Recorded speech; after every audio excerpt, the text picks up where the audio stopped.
it would be incomplete if we don't look at the different styles of leadership. This is just a splattering of some of the most prevalent ones. Remember, this is not limited to this part, but these are just symptoms. And no one truly is one type uniquely. They all have their avatars, but we are looking at the modal behavior of the person as a determinant. So, we start with the most simple one, and we are used to it in a lot of ways through our public exposures. Autocratic leadership. It's self-explanatory. Autocratic leadership doesn't listen to anyone, does exactly what is right and boycotts what is wrong, what he thinks is wrong. The pros of that is it's very different, and obviously it's very fast decision making. It's a top-down approach. Things get done fast, or at least done. The con is that it solely determines whether the person is wrong or right. The chance of him being always right is very minimal. So, autocratic leaders work in certain situations, and typically over a long period they tend to fail, because it becomes a kind of a snowballing effect of failures, because once it starts failing, to make up for it, often there are failures that are there. The second type is the exact opposite of it. I mean, not the exact opposite, but somewhat opposite. Democratic leader. They listen to everyone, take calls, then mostly it's more like a democratic system where the solution bubbles up by consultation and all. Pro, it's very engaging, involvement of everyone is very high, people feel empowered. Con, very slow process, and sometimes inaction periods are so high that itself can be a bit of a survival issue. You are taking ages to come to a decision, and that's completely there. Transformational leaders, I call them the big picture leaders. They always look at the big picture, they are always looking at disrupting, transforming the thing. Pros obviously is that they can be ahead of the pack, but the cons are many. They may miss out on the detail of the tactical part of doing things on a day-to-day basis, but more importantly, they can completely get the timing wrong. They may come up with a product which is way ahead of its time and has to be shut down. And the classic thing that the operation was successful, but the patient is dead happens a lot in this sort of leaders. Transactional leaders, I call them data monsters. They are completely deterministic about analysis, reports, achievements, just the objective facts. They look at every transaction, and those transaction points skim up and sum up, and they take decisions based on that.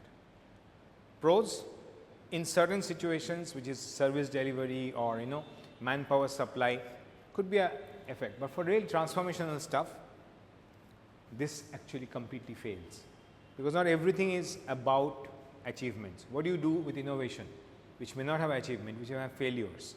These people actually become completely draconian people onto that part. One classic information is a startup which is started by an entrepreneur said, and they bring in a professional management, often faces this crisis. The new incumbent only comes in as someone who is data driven, because he's not got the heart of it, and he tries to drive it that way, whereas the culture of the organization was completely driven by, let's say, a transaction and processing, but also reliant on innovation on those parts, and that completely stops because the encouragement is not there. So, these are the classic styles on this part. The other four styles are more like how do they do it. They are kind of images on the other side, but they have their own part. Hands-off leaders, they are delegative, they believe in the power of the people, they literally don't push the pedal themselves. They are always there. Sometimes they tend to become micromanagers because they have nothing to do. But again, the pro of that is the skill sets and the reliability and the absence of the leader doesn't have the organization go too much. He is not essential for everything success. The con is that people may go on their own paths, and he may not be able to manage and bring the desired results out. So, if you have got a great startup team who are almost like co-founders, and you bring a hands-off leader just to get some PR, some guidance, and some sort of a transformative leaders there, it's there. A transformative leader with a hands-off attitude aided by an extremely capable is a great mix. Many people who start entrepreneurship don't like the paperwork part of it. They are extremely good innovators, extremely good people, and they are happy to go back to that role. When that happens and they bring a professional manager in and that professional manager hands off, actually it gains everyone. But again, they are situational. Just to understand the styles we are doing. Servant. This is very difficult to explain, but it exists. When the person who is leading thinks of himself to be a servant to the greater good and for every employee, they end up doing a little bit of a servant leadership. Happens quite often, mainly in NGOs and all. But the con side of it is directionless. It's often more a balance between personal traits with no unifying force, because that forcefulness is not there. And there is always a conflict of interest. Who do you be a servant to if there are contradictory opinions? The person doesn't have a decision making ability. He tries to appease everyone and ends up appeasing no one, and the organization dies. That's a chance of it. Where does it work? It works in a cooperative societies very well, where there is rotation and some phase of servant leader coming, followed by someone who is a democratic leader, followed by someone who is autocratic. That's how the pattern happens, because no one leadership style is always very, very nice. The situational leader is the one that I like the most.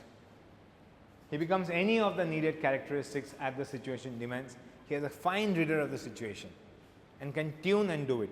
He will be the person who will talk about democracy and he will get the thing done, but when it comes to a crux, he says, enough of you guys, this is how it's done, just do it, it's on me.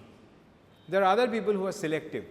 They will be very democratic about, okay, you choose the place where we want to set up office, you choose the mode of things, you choose the working hours, but completely autocratic when it comes to deliveries.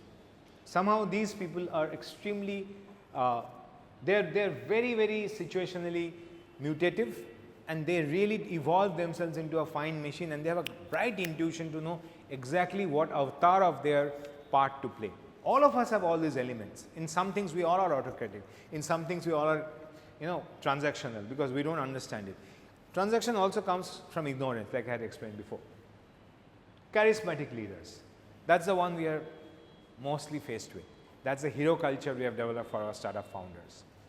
I'm most against it, but it exists much more than you think it is. It completely relies on the persona or the build-up of the image of the founder. Pro, it's very clearly communicated. The guy is a great PR by a natural magnet. Con, huge. It all relies on that guy's availability, that guy's ego, and most importantly, often the company objectives are put aside for the personal gains of the charismatic leader. That is something we need to be wary of as a society, as an employee, and in any stakeholder position of any startup or business. That more or less completes our looking at culture and leadership.